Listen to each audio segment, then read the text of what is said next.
Now it's time to really get this Steelers franchise underway. Welcome everybody to the very first offseason of the Pittsburgh Steelers franchise.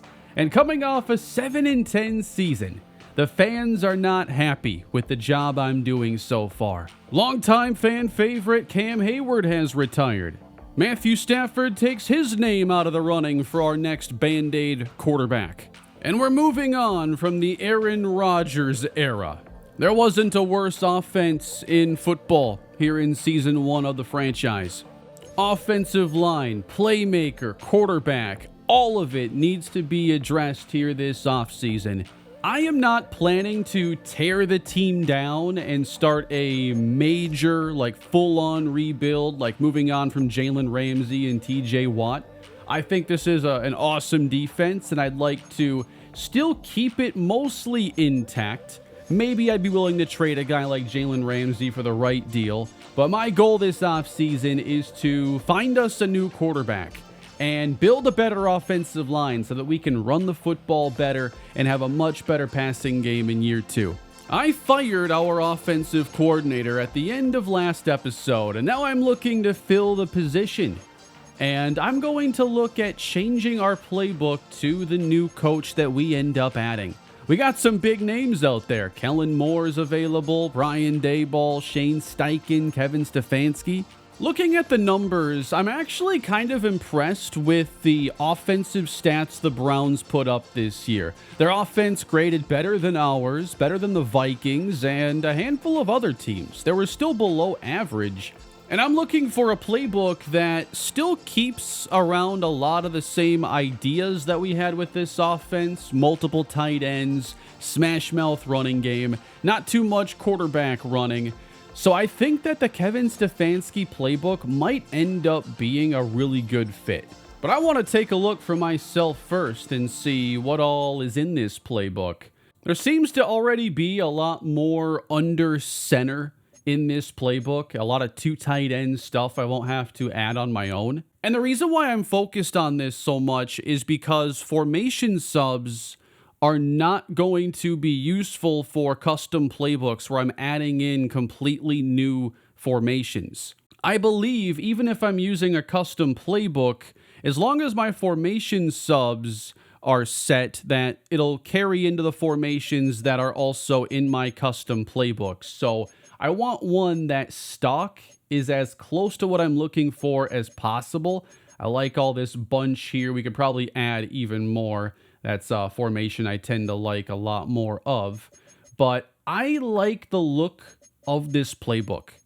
And ultimately, Stefanski is one of the best options out there. He's a level 24 offensive coordinator. This is a good hire for us, I believe. By default, the Pittsburgh offense was so shotgun-oriented. There are 20 sets and only 4 single back. Just by changing it to the Cleveland playbook, we're going to work with a base that has significantly more single back, like double the plays. Looking ahead to the draft, we are going to select at 10th this year and do have 4 picks inside the top 100. And this is not actually as strong of a quarterback class as I had originally thought. Marquise McLeod is currently my number 1 quarterback in this class. He has a very strong arm. He is not a very mobile quarterback, but I compared his scouting profile to Ben Roethlisberger at the end of last episode. It's hard to bring him down. He has B-break, sack, A-trucking, but he's not a scrambling quarterback. He's durable, strong arm, accurate to all levels. Right now, I'm considering trading up to get him. It's either that or probably face him twice a year, as Cleveland is projected to draft him at 9. The only other round 1 quarterback in this class is Nate Batten, whose talent is higher. He might have a better starting overall.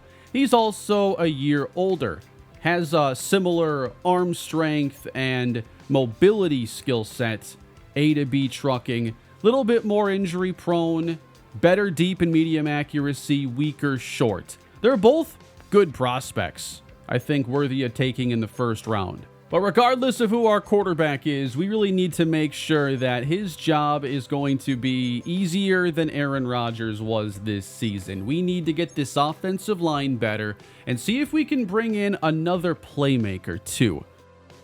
Mike Evans says, I'm not coming back, and the Bucks say, yes, you are. So we're not going for Mike Evans.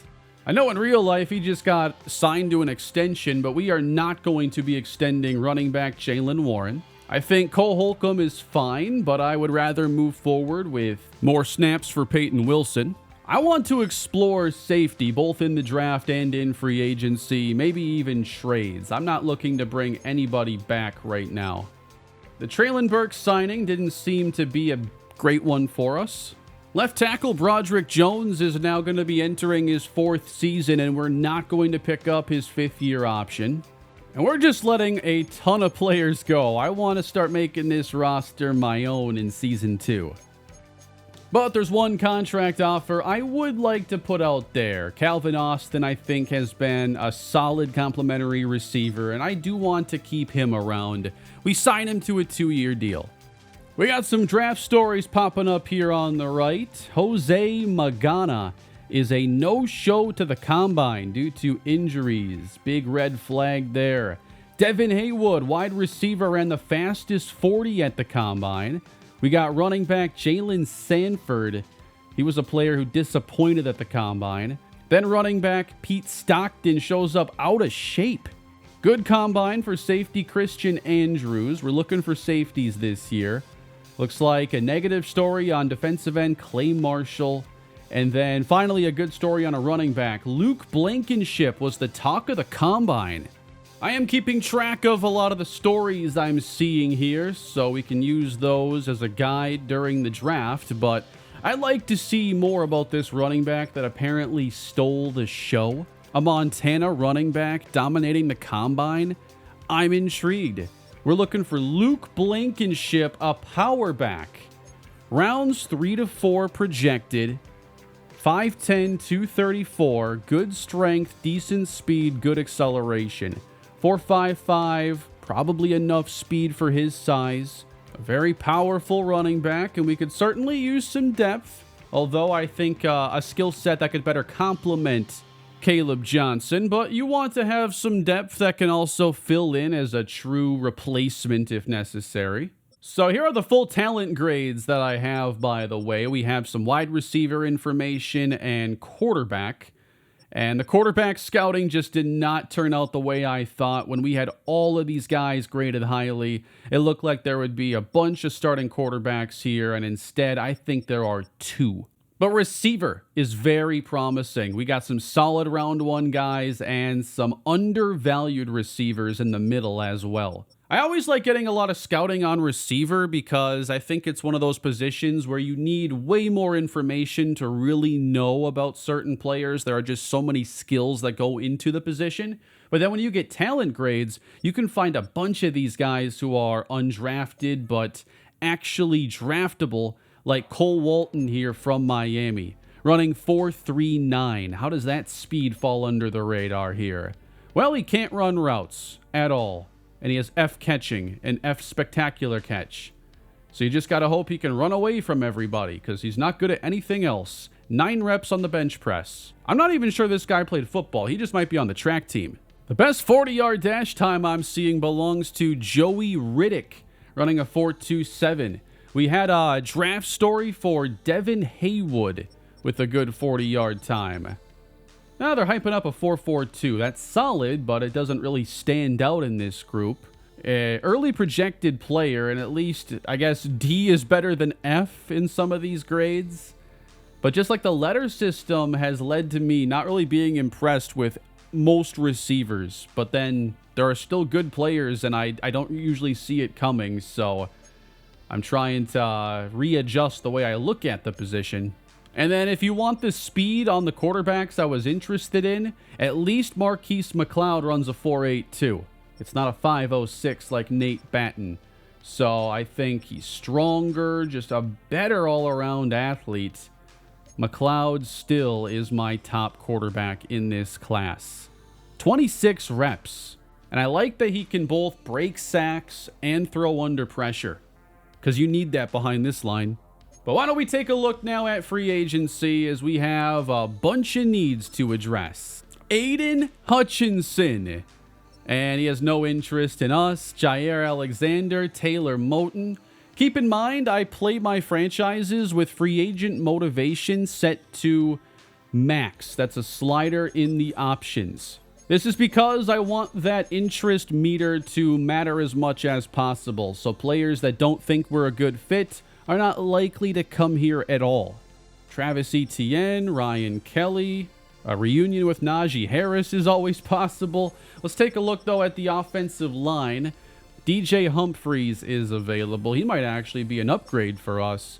Joel Bitonio, not interested. Ryan Kelly. And, of course, center is already our best offensive line position. Wyatt Teller, only a 79 here, and just not a lot of interest from these players. Whether it's the scheme or being close to home. I'm seeing close to home for a few of these players. No income tax. I'm actually initially interested here in Caleb McGarry, knowing that he is a really good run blocker, and I think a fit for what I want to do there. The question is then, do we move Troy Fautanu to the left side and let McGarry stay on the right, or have McGarry go left? Either way, I think I'm interested here. So I'm throwing a 2-year offer at Caleb McGarry. I'm also interested here in Josh Myers, even if he ends up being like the 6th offensive lineman. He's 28 years old, very interested in coming here. And if he has to rotate in as a backup offensive lineman, he's got the right skill set for it. Very spread out ratings, good awareness, good enough strength. If he has to play, it's not the worst situation to be in. So he's also getting a 2-year offer. At wide receiver, the speedster Marquise Hollywood Brown, the speedster Rashid Shaheed. Rondale Moore is available. Christian Watson.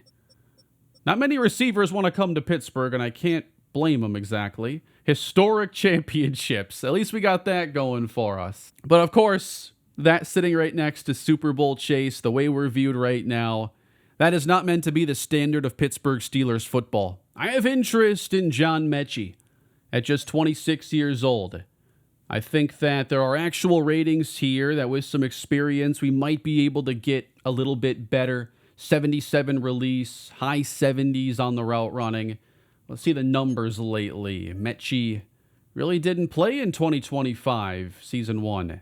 Let's go with a classic 1-year prove-it deal. Oh, you want to know what quarterbacks are out there? You guys want to run it back? You want to run it back with Russell Wilson? That'll get you to watch Season 2. Aiden O'Connell, Marcus Mariota. I'm not even sure we have QB2 upgrades. Mason Rudolph is just listed as a bridge quarterback, not a mentor, and I think that's what we're going to need. He has a year left on his deal, and we're going to eat $1.5 million in dead money to release him. You know what? I think Roman Wilson has a little bit better upside than John Mechie at this stage. A little more explosiveness as well. Not as polished of a route runner, but I think we should see if we can get something out of him instead. I'm interested in Kobe Bryant at safety. We have one under contract that can start in Deshaun Elliott, but solid zone coverage, decent tackling, just good starting safety skills, and his overall is about the same as what we had, but he's younger. So I would still view it as a nice upgrade for us. I'll offer 2 years. And we're going to need someone that can replace Cam Hayward, even for just 1 season. Daquan Jones is one of the better run stoppers that can also get to the quarterback, and I think that we'll at least offer him a deal. And solid defensive tackles, man. They do not ask for small contracts, so this is going to be close to $14 million. I remember getting rid of Travis Etienne back in my Jaguars series, but I'm interested in adding him to the Steelers here. I like that he's got 84 break tackle. I think he'd be a good change of pace running back and be a little more dynamic than Jalen Warren was. And I think it's worth a 1-year experiment. I'm not offering 3. No way. All right, that is 5 targets here at the start of free agency. And we got a few decisions already made, and we have signed Some trench players, Daquan Jones, Caleb McGarry, and Josh Myers. So we'll have to see then what the role for Broderick Jones becomes. I think McGarry is a better player and better fit. I'm not against trying him at guard either. I think his run blocking would be a nice boost there at left guard. We got some needs at the top of this draft. I'm not sure we're going to make an impact pick at cornerback. So I have interest in going after Marcus Jones. 81-man coverage with 72 zone, and he's just 27 years old. And we got to think about, after Jalen Ramsey, what we're doing here. Jalen Watson's a lot taller and better in press with more zone coverage, but Jones has star dev and Watson has normal.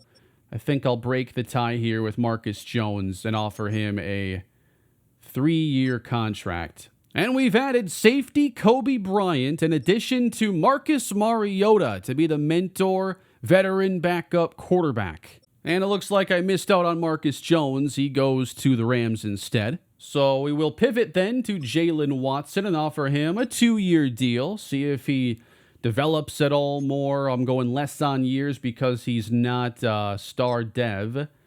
And looks like he made his decision and signed. And there's our new RB2. Travis Etienne signs the 1-year contract. So here's the setup as I just had it generate a new lineup for us. Backfield, I think, is in pretty good shape. We got 2 tackles now that I think make a better duo.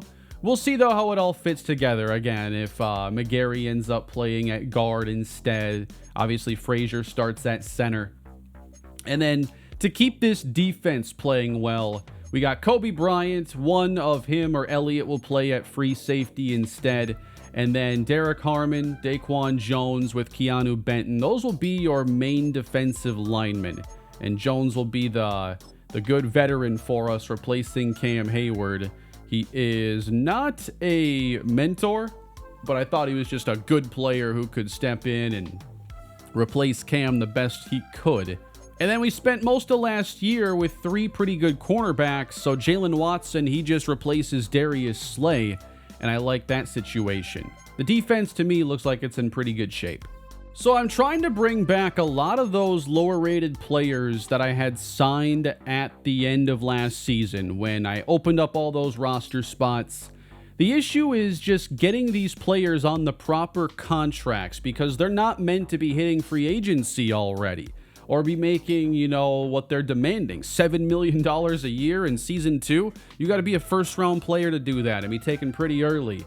So if I can't get these guys back, it just shows the importance of making picks like that late in the draft, getting that solidified 4-year contract, just to work around the way Madden operates. I don't know if these deals are going to work, but I'm at least trying. This is also the week of Mock Draft 5. Odell Beckham just retired. He is the late retirement this season. But let's take a look at the final mock draft. The quarterbacks are not projected to go top 5. The Saints passing. All right, then. They've got the Browns passing. And now Marquise McLeod falling to 12. Jack Holloway, 13. Nate Batten at 15. All right, that changes some things if the Browns are going to look in a different direction. There's no quarterback of the future tag on Shedeur Sanders, but it looks like they're going to continue to roll with him. So Aiden Hutchinson gets a big deal to go to the Tennessee Titans. Jair Alexander heads to the Raiders. Taylor Moton to San Francisco. Trent Brown to Philadelphia. Of course, they go after the 6'8", 370-pound tackle. That feels like a good fit. I don't know if they're trying to replace Lane Johnson or what their deal is there. Nick Chubb is back in the AFC North, but in Cincinnati. Joel Bitonio to San Francisco. Chidobe Awuzie to Carolina. Overall, not like the biggest star-studded free agent class, but some good players out there who get deals. Jaylen Warren goes to the Jets. Cole Holcomb goes to Atlanta. Mason Goddard is getting a late push at the quarterback position, but he's still a day 3 guy. So we'll see how early he ultimately goes. I'm not going to be reaching like that in the first round. Why did Washington sign 2 old long snappers? Oh, I'm sorry. They signed 3. I chose our 3 private workout players. Wow. Steven Hess, top 5 talent at guard. I'm like, yeah, A awareness, all these pass blocking ratings looking good. I'm curious of the overall. So, top 5 talent there at guard, and he's the 70th ranked player in the class. Then I was looking at another lineman, Zach O'Neal, projected undrafted, but a first to second round talent. I haven't seen a hidden gem like this in a while. A UDFA prospect who's actually like a top probably 50 talent. And then a linebacker, Matthew Banyard, had some intriguing coverage, but also 8 tacklings. So I was interested in his upside, and all 3 of these private workout players have significant upside. And it's time, everybody. It's what the offseason is all about. And I've turned off the draft presentation. I heard it was crashing a bunch of games and everything. So here we are, selecting at 10th. The New Orleans Saints own the number 1 pick, and we'll get the drafting underway in the Steelers franchise as they go with the defensive tackle, Clay Wilcox.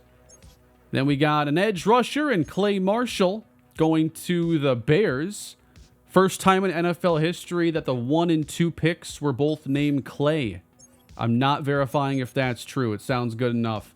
Terrell Brown goes number 3, edge rusher to Minnesota. A lot of defense early on, but the Panthers go with an offensive tackle, Aiden Mobley. Duke Moore off the board to Indianapolis. The Patriots will go Adrian Garfield, already 3 defensive tackles.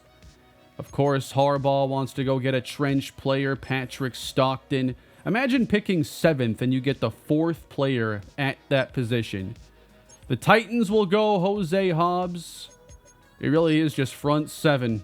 And the Browns go Jabari Pitts. We're on the clock. And I've been thinking that Marquise McLeod is my guy in this spot. And not a player I'm settling for. I think that the class was underwhelming, but at the end of the day, in a good class or a bad class, you take 1 player. And I think McLeod's a really good one. He gets rid of the ball at the first sign of pressure. We'll have to see how that plays here in the series. But he does throw the football away, plays well within and outside the pocket, and he has a fast motion. I went over his skills earlier. I think that he is a really good fit for this team and the style of offense we're going to run. Hopefully we can get to the point where we can trust this offensive line more, but I think McLeod will be a really good addition as long as we're not missing, a more significant mobility skill set. But McLeod is going to be our selection, 44th in true value. You don't always get good value here at the quarterback position, and the trophy was probably there to spoil that he is a hidden dev passer. And you know what? 79 speed is not nothing. Like, that is enough to escape some pressure, get out on the edge, might not be running for a lot of yards, but he's more than just a statue pocket passer. 94 throw power, and the new quarterback of the Pittsburgh Steelers. Quick processor, makes tough throws look easy, and he's unfazed by pressure, and there will be a lot of it. Well, I can't exactly see the board from this angle. Okay, I tried to back out so that I could try and fix that. There was no option to save. It just backed me out of franchise, and then the autosave didn't even save our pick. Looks like it all unfolded the exact same way, so I mean, McLeod's a quarterback so good we got to draft him twice. He changed his outfit, though. Yeah, you literally can't save here during the draft. There's no option to do it until the draft is over, I guess. Has it always been like that? I don't know. The board doesn't usually break. But there is a significant need for polish here on this game. Like, every little aspect has something about it that is not optimized, or it's like a subtle annoyance, just like, a soft poke in the back of your neck. The first time it's not that annoying, but after like 700 in your session, it's like, all right, I'm going to rip your hand off now. Seattle went quarterback, by the way. They go with the strong arm, Jack Holloway. He is not going to be a first-round talent. It'll be a challenge, I think, to develop him. The next quarterback, I think, is going to go at 15. As the Bengals went with a tackle. Good job, guys, and good luck. And Nate Batten does end up with the Rams. We'll have to see how he compares to McLeod. We had Washington go tight end. That's a little bit different. It is now pick 27. There has not been a wide receiver. We had a tight end go, but a receiver not going until the end of the first round. Has that ever happened? Were they doing drafts before the forward pass? We might go the entire first round unless Green Bay takes one. And the Packers, who took Matthew Golden in round 1 last year, take a wide receiver. Green Bay did it. Otherwise, there wouldn't have been a single one. And this isn't a bad receiver class. I think this happens to be a pretty solid one. Now, it was better on round 2 than round 1.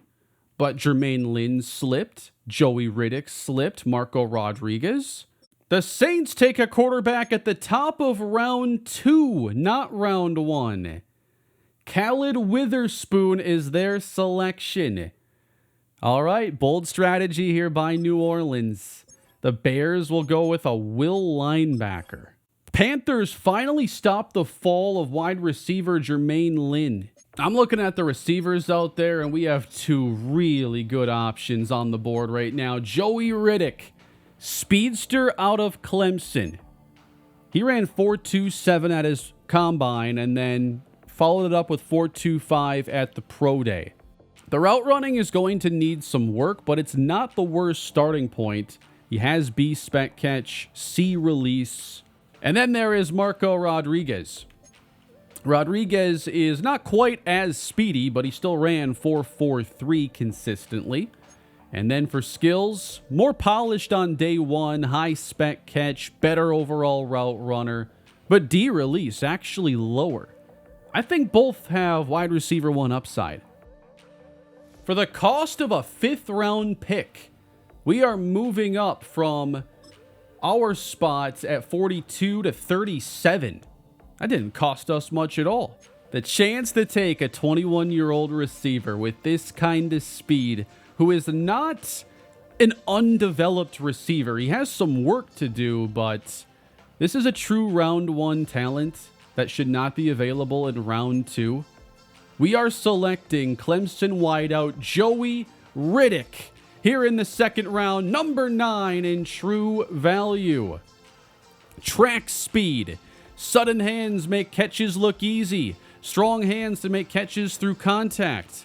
So we have successfully now given the Steelers part 2 of Ben Roethlisberger and Mike Wallace, if you wanted to make some player comps. Hidden development with 97 speed, 95 acceleration.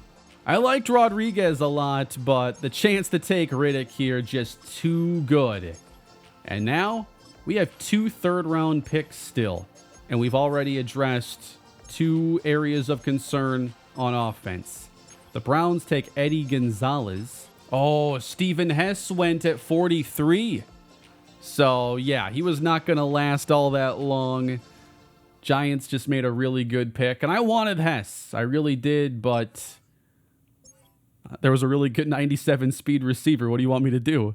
Man, come on, Cincinnati. Marco Rodriguez joining T. Higgins and Jamar Chase. A fullback just went? Are you serious? The Broncos took a fullback in round 2? How good is he? Ravens took Cole Stanford. He was a player I made a focus player during the season. A pretty solid cornerback prospect. And we've moved up again. I tried about 7 picks earlier, didn't work, but now a 4th round pick allows us to move from the 3rd round into the 2nd. We move up around 13 selections because I don't want to miss out on the chance to take a safety this year. And I've been really intrigued with the 21-year-old prospect, Patrick Stewart. Hybrid safety, and he just checks all the boxes. Ran mid 4.4, 20 reps at his pro day. And he can play man, zone, tackle, Why is he still available late second round? Patrick Stewart's our third pick of the day, 23rd in true value. Displays good knowledge of zone concepts, consistent tackler, fast enough. Normal development, but I think the skills are going to be there for him to be productive and have a chance at raising that. A lot of running backs going here in round 2. Now, trading up twice limits our draft capital the rest of the way. We have a third-round pick, and I have a target there I'm interested in. When is the right time to take Zach O'Neal? I think the third round. He's projected undrafted. I haven't seen this in ages, where a player that low projected has this much talent. We know that players will go closer to their talent than their projection when there is a gap. But man, it would be nice to build a little more depth this season as well. We just drafted 3 hopeful contributors. I like having some more picks to fill out the bottom of the roster, and we don't own them right now. And we've made it to 80th overall. And I'm interested in what trade downs we have. I know this is a little greedy. We're going to move down 3 selections to pick up a 7 this year and a 7 next year with the Eagles. They wanted a cornerback. And now at 83, what, you just want me to do you a favor? Not liking the trade downs this time, but it did give us an extra 7th, an extra flyer, an extra 4-year contract, more importantly. But I think here in the third round, we're now going to draft an offensive lineman that is an absolute hidden gem in this class. Zach O'Neal from Oregon State. I actually handpicked him as a focus player because, I mean, those A grades stood out. I'm looking for offensive linemen, 30-plus reps, really good combine overall. I mean, I don't know how a guy like that slips through the cracks. He's not good in the running game, but he's excellent in pass protection. And we're going to make him our next selection here. He's ranked 39th in true value. Won't be overwhelmed by power. Hidden development at guard. So potentially he could be a day 1 starter then. And we could then play Caleb McGarry at left tackle. Maybe Broderick Jones is the backup tackle this season. It's a lot of upgrades here for season 2. But now we are not on the clock until the 6th round. I think we have 3 more picks to make that are going to be purely for depth. For some edge rush depth, we're going to select Clifton Hutchinson, a 6'3", 272-pound power rusher who posted a pretty good combine. He looks really well-rounded, top 10 in every drill, and then has C power moves, C finesse, C tackling. Might just be a utility backup edge. It's a slight reach, 215 in true value. We get him at 170, but I think that's fine. We're in the 7th round now, and this skill set is just too good for the 7th. This is Eric Brock. A finesse moves, and usually here you end up with like no run stopping ability, but he actually has C block shed, tackling, B play rec, and awareness. Hard to do a lot better at this stage. He's 79th in true value. That's a 3rd round player. Set state record for bench press reps in high school. We got some lore, some backstory. Okay. Normal dev. That's a good pick. And we keep him in Pennsylvania. And the final pick is going to be at tight end. I view this as maybe a Darnell Washington successor. Maybe we'd have more of a chance to develop him. Luis Castaneda from Akron, 6'3", 260, can block really well. I like that he has B short route running. Route running is the weakest skill for Darnell Washington. That keeps him from being more of a starting caliber player. And that's 149 in true value. I am really happy with this class hidden development, man. In the 7th round. What a class. I feel like every pick was a successful one. Starting with the quarterback position, Marquise McLeod is a 74 overall. So he's going to open his career, 74 strong arm, 72 field general. Strong arm at 94 throw power. Accuracies are very balanced. Of course, going to be a work in progress, but I'm excited to start developing him. He's a team player, personality player, and we appear to be a decent fit for him overall. He likes the historic championships of the Steelers. He's going to get to learn from Marcus Mariota. And then the new number 1 receiver. A lot of teams like to go quarterback, pass catcher for that quarterback afterwards. And Joey Riddick is our version of that.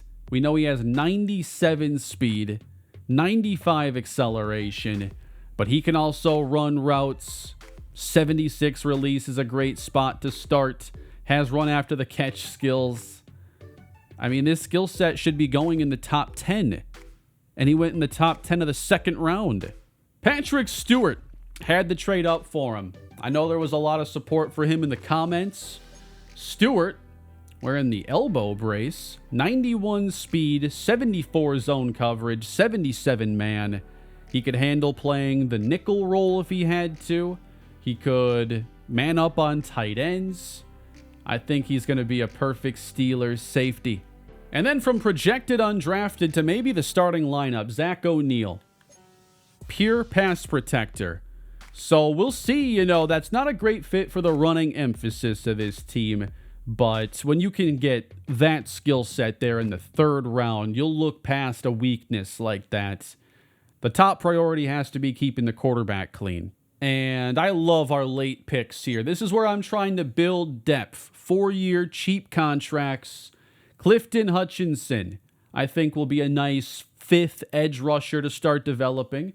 I think that early in these franchises, that's when I want to try to stock up on some of these later picks. Because otherwise, I had to go in free agency and try to sign players in the mid-60s to multi-year deals who are going to make more. And this is already an aging, expensive roster. So this is where you balance the books.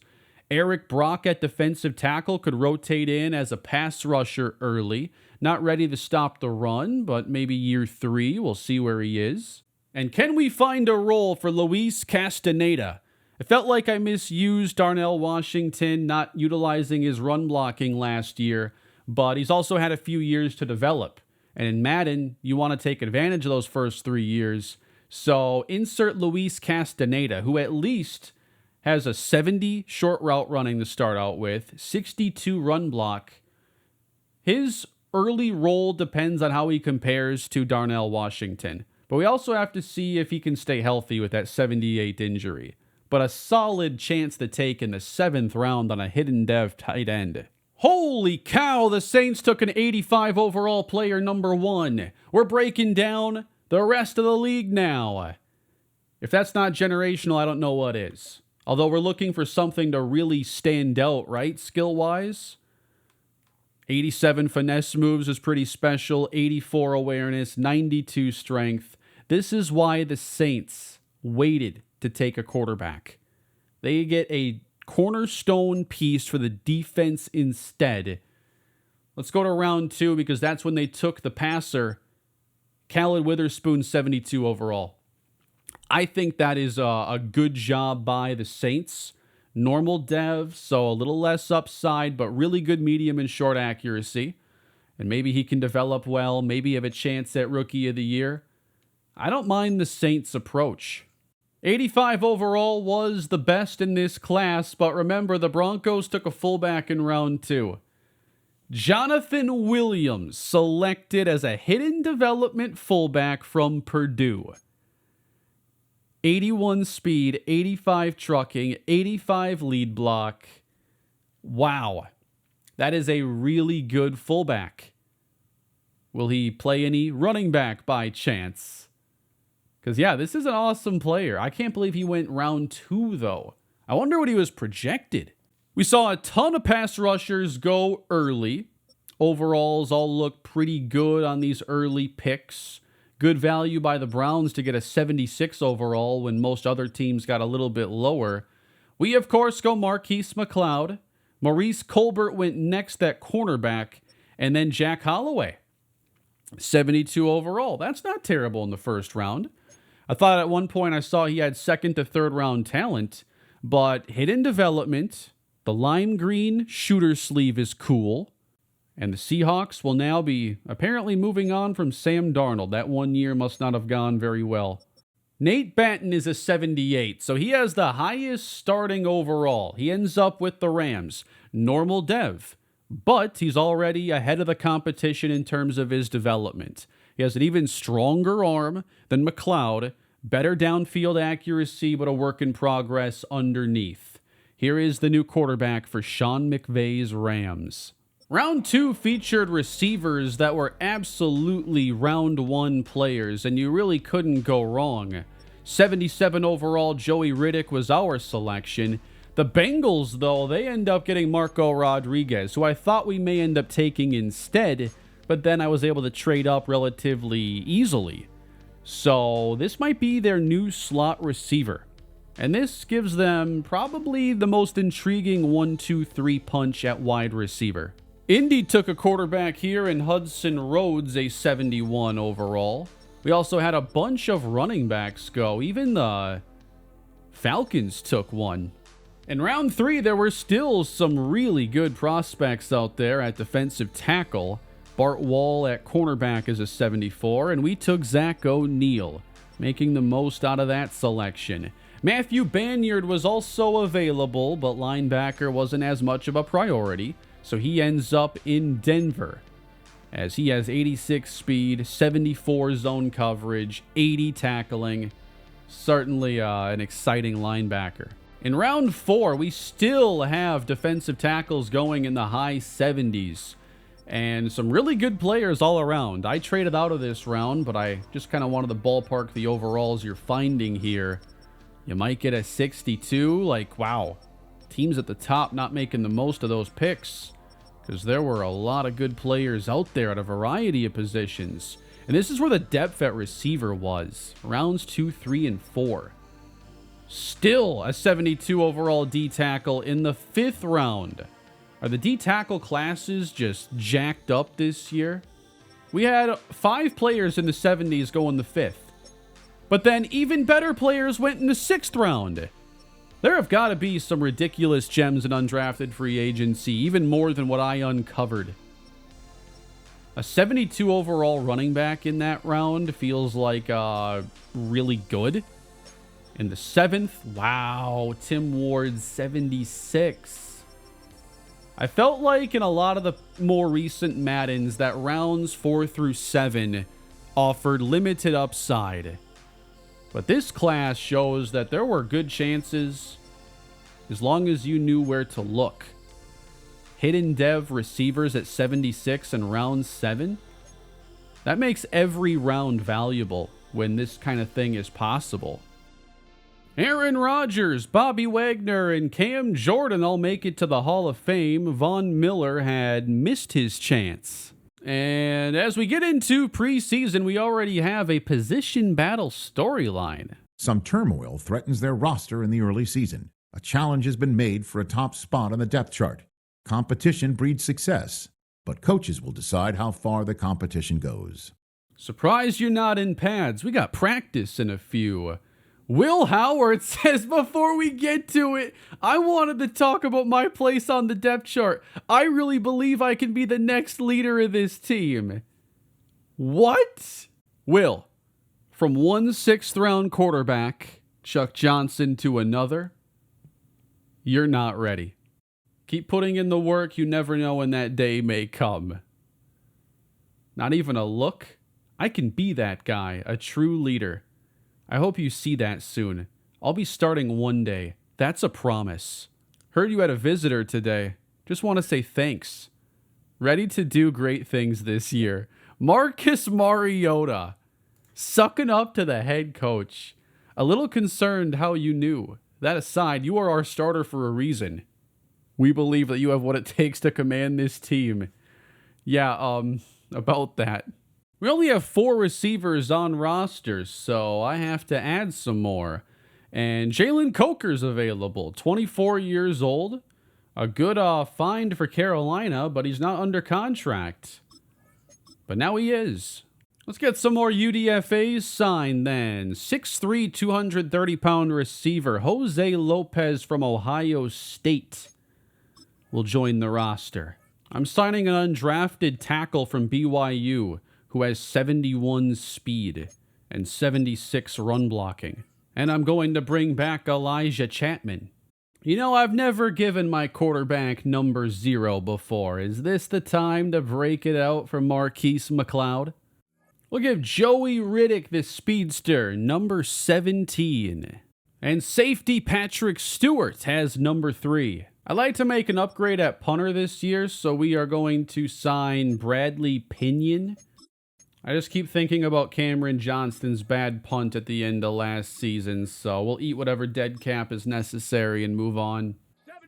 I think this offseason will create at least a little excitement for Season 2. New quarterback, new offensive linemen, new receivers, new playbook.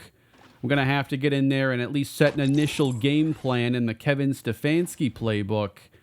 But I mean, the bar is not that high if we want to just be better than we were a season ago and have a chance to, make it to the postseason if this defense remains great.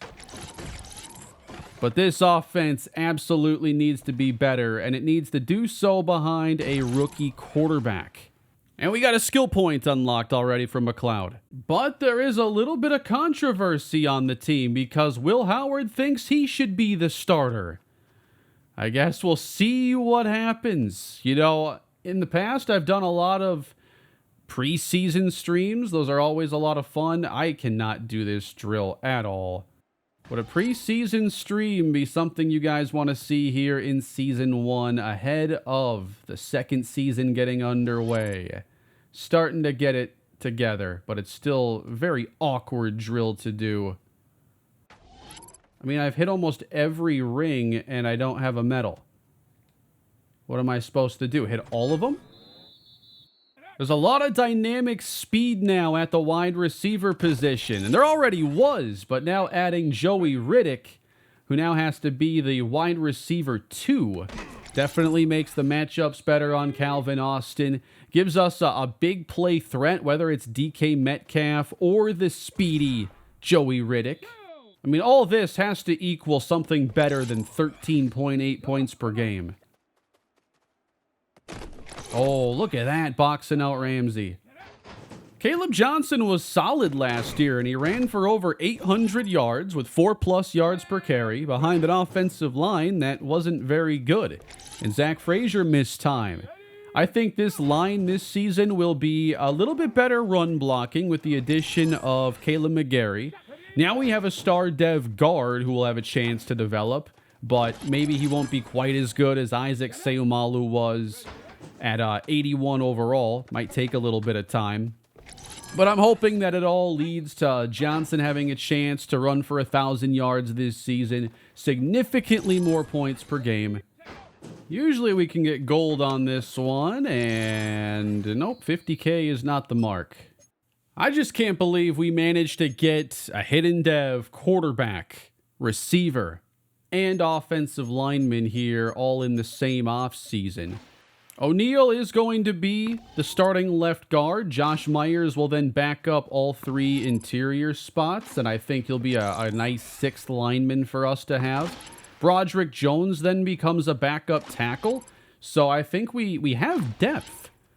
And a little more hope, I think, with the starters. Hopefully McGarry doesn't struggle in pass protection. I think that is one concern. Just having a rookie quarterback, and maybe McGarry doesn't handle that spot great, but is good in the running game. We'll see what it all means. And the true replacement for Cam Hayward is honestly just the year 2 version of Derek Harmon, who was already impactful as a rookie, and now has to be the number 1 guy. Peyton Wilson now taking on more responsibilities this season. He'll see a big uptick in sacks, or snaps, maybe sacks too if we blitz a bunch. But I felt like his presence on the roster made it so we can move on from Cole Holcomb. But we do now lack linebacker depth. That's what I'm talking about. And while the offense had to be upgraded, the defense needs to start working on getting younger. So the first big impact pick on that side of the ball is safety Patrick Stewart. And I think that's a great place for us to open with a versatile do-it-all safety who can handle any responsibility that we need from him. There we go. Let's see if he can ball hawk his way to star development. He may start with normal, but I'm okay given how complete of a player he is. Season 2 sure looks exciting, and perhaps you guys would like to see the preseason streamed. Of course, streaming preseason is what gave us the whole Chuck Johnson experience back in the Jaguars franchise. If I hadn't streamed that and watched him play, then maybe we didn't make the big change to have him start and have the greatest quarterback story that my channel has ever seen. It's always fun to get a chance to see the young players play and if anyone ends up showing up in a big way. So let me know if you guys want me to stream the preseason. And that is going to do it for me today, everybody. An off-season that will have a chance to really boost the Pittsburgh Steelers. Leave your feedback down below. Please leave a like on the video, and I will catch you all next time. Take care.